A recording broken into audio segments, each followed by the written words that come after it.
Oma töös puutun sageli kokku lastega, kelle kõne ei arene tavapärasel viisil. Lapsevanemad on nõutud, sest kuidagi ei taha tulla lapse esimesed sõnad ja laused. Mida siis teha?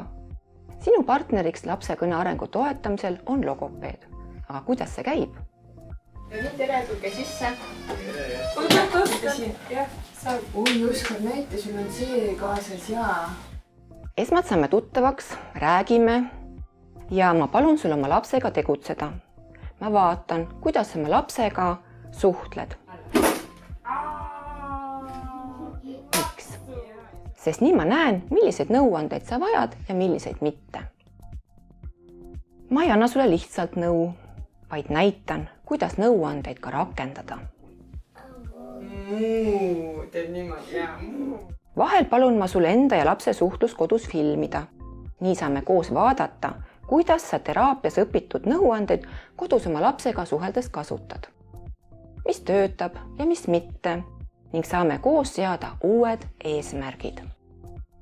Ma annan sulle 3 esmast nippi, mis aitavad lapsel sinu kõnet paremini mõista ja toetavad teda rääkima hakkamisel.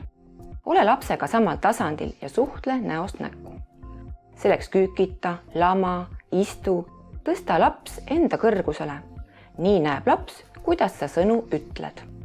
Jälgi last hoolega ja räägi sellest, mida laps parasjagu vaatab, katsub, kuulab. Muuda oma kõnet. Räägi lühidalt ja aeglaselt. Tee pause, rõhuta ja korda just lapse jaoks vajalikke lihtsaid sõnu, mida tal on kergem järele korrata.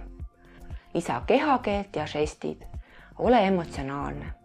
Täpsemate soovituste andmisel lähtub logopeed nii lapse kui lapsevanema vajadustest, soovidest ja ka tugevustest. Kõige paremini sobivad väikelapse kõne arengu toetamiseks päevast päeva korduvad rutiinsed tegevused. Olgu selleks siis riietumine, pesu pesemine, koristamine, mänguasjadega mäng ja nii edasi. Logopeedilt saadud nipid aitavad sul lapse kõne arengut toetada kõikides igapäevastes tegevustes. Ole kannatlik ja järjekindel. Logopeed on sulle sellel teel abiks.